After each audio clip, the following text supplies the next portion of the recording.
Welcome to Comfort Hour number 2. I am your host, Echo Fan Grey Wolf. This is my bonus video. So again, if you missed the first video I made before the 3 songs, and you're watching this video, I didn't really get to accomplish everything I needed to accomplish this weekend, and that's okay. I do need to go back to school to try to get help for my resume. I also did not write my note to the Chickahominy tribe because I am not going to lie to y'all, I'm scared as fuck. I literally am scared as fuck. But I have to be brave if I want to reclaim my native heritage. I learned a lot of things today about some of this stuff, and it hasn't made it easier. In fact, it's only complicated it more. Because now I'm like, okay, I listened to a native earlier on TikTok talking about he gave up his government name and became a sovereign citizen of something to something. I'm not going to that extreme. Alright? I do want to keep my government name, but the world's going to know me by my native name. Because if I'm going to reconnect, then I'm going to totally reclaim. And since I didn't get to grow up on a reservation, I'm going through all this stuff with this reconnecting journey, my name has a meaning. And I've said this jokingly, but I seriously, in the back of my mind, it means exactly what I said. The name Echo. My voices of my ancestors echo from the past, and they strike like the fangs of a gray wolf. Now, wolves have claws too, but wolves have fangs. Wolves are more known for biting versus scratching. So, I'm going to bite this world by the jugular so that I can make it, and the name Echo Fang Grey Wolf is here to stay. Period. But I'm not going to give up my government name because I don't want to lose my military benefits, because I don't know if I'll be able to keep them if I change my name from James Williams Jr. to Echo Fang Grey Wolf. Understand? Plus, my college degrees that I have is in my government name. Alright? And so, to make sure this is 1,000%, I want to keep my government name for paychecks only. But my public name and my public identity will always be Echo Fang Grey Wolf. So if you bump into me, you can call me Echo, or you can call me James. It's not going to fucking matter. As long as I hear you, I'm going to answer you. Now, remember what I said, as long as I hear you, I'm going to answer you. I'm going to be respectful as best I can to everyone. The problem is, I don't want to sound like a douchebag, and I don't want to not honor my word. So, I want to make sure that if I hear you, if I see you, if you want an autograph, and we happen to actually bump in the street, and you're like, yo, you Echo Fang Grey Wolf, and I'm like, yeah, because I'm probably never going to give anybody an autograph, but it would be cool if I did. So, yeah. And it's also why when I sign my artwork, I sign it Echo Fang Grey Wolf first, a.k.a. James Williams Jr.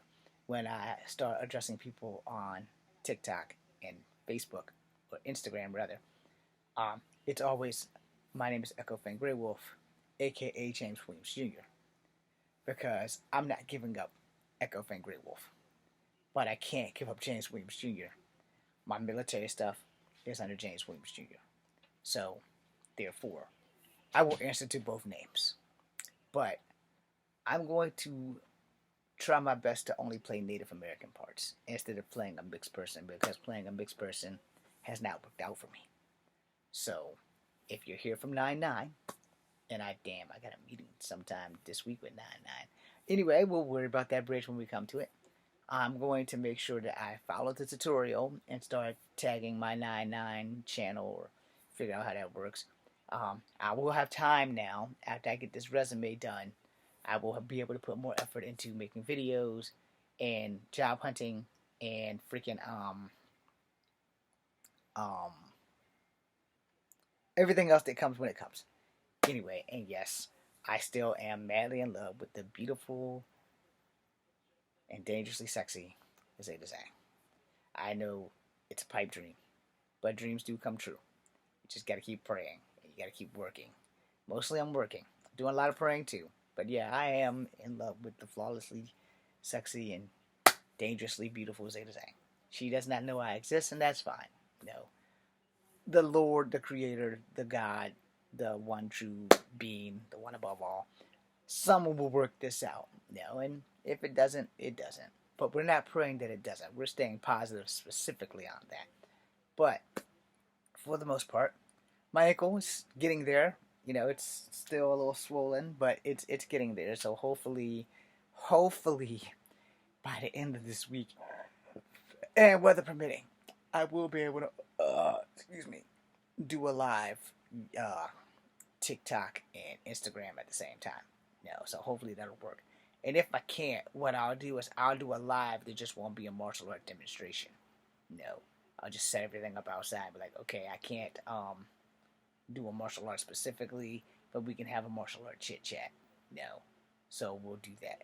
I might do it on Instagram first. No, I can probably do it at the same time because I've been doing everything at the same time. Just gotta hook the tablets up to make sure that everything is straight. So, that being said, we're gonna get that done, and hopefully, I'll be able to straighten everything up. I want to tell you guys, man, to the 274 of you who are here, thank you because y'all have been awesome. You have dealt with me in the most kind way, and I hope that my songs make it. So if you guys want to like help me get a manager so that I can like become a songwriter, I know I can't sing very well, but I can write some songs.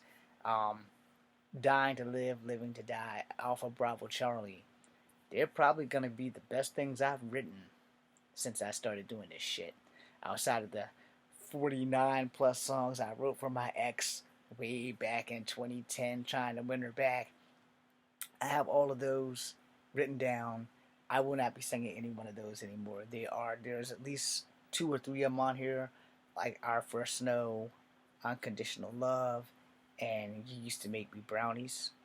Possibly I Want to Grow Gray with You. They might be on this channel. I'm not gonna swear to it, and have fun trying to find them because I think there's barely a few days that I don't post. I post almost every night. So that being said, good luck at finding them. And in closing, the only other thing I want to talk about before I conk out, go to sleep, because I'm going to bed early tonight. Um, I want I want to talk about this indigenous erasure shit on TikTok. All right, I don't know why that my black side don't like being black. I guess there are shameful moments, and I'm not gonna say I haven't had those shameful moments my damn self.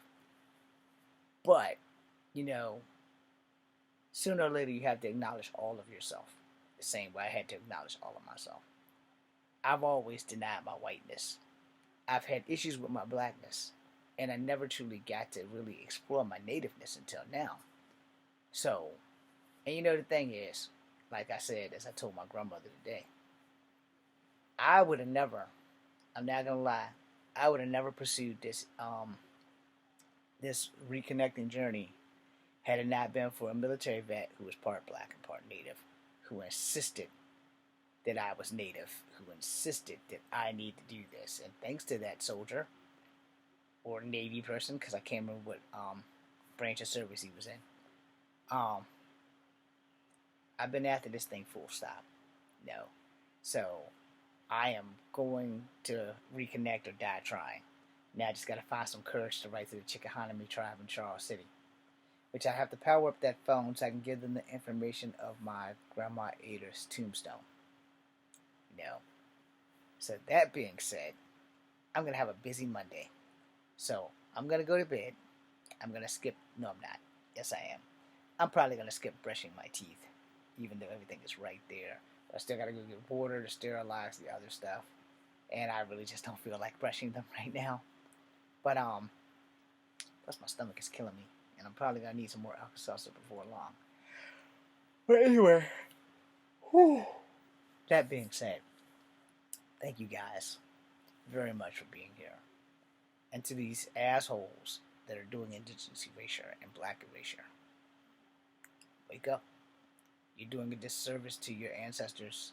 You're doing a disservice to my ancestors. And if you're like me and you're mixed, embrace all of you, not just a half of you. Now, there are videos on here, and I'm going to own it, where there have been times where I said I am ashamed to be black. I own that shit because when I made the video, I made it in the context of somebody black doing something that ruins it for black people. I had also did this story earlier today on my TikTok. There have been times where white people have done shit. And I said, I am ashamed to have white blood in me. But then I recognized, as long as I'm breathing, I will never ever be considered a white man. Ever. No matter where I go. I'm either going to be black or I'm going to be native. But I'm never going to be considered a white man. It's like, well, you got white in you. Yes, I do. But I'm not white. And accepting that was never a problem. Now, in grade school, it was a problem because I didn't know I was part native to the 5th grade. But for the most part, all the white kids called me a zebra, and all the black kids called me a zebra. Thank you, George Jefferson, for that little bypass of racism that we all had to grow up with. And no, I don't blame the actor. Hey, he's doing his job. I'm an actor. When you're writing something, you have to write what's on the script, unless the producers give you full reign of improv, which is a little bit more fun because then you can be spontaneous. Anyway, that being said, finding out that I was part native, I've only had 2 bad native experiences, and that was with the high chiefs of whatever tribe that was in the wheelchair team that told me I was unpure native and that I should not be trying to date their daughter. I get it, but there's a way that you approach people without being a dick.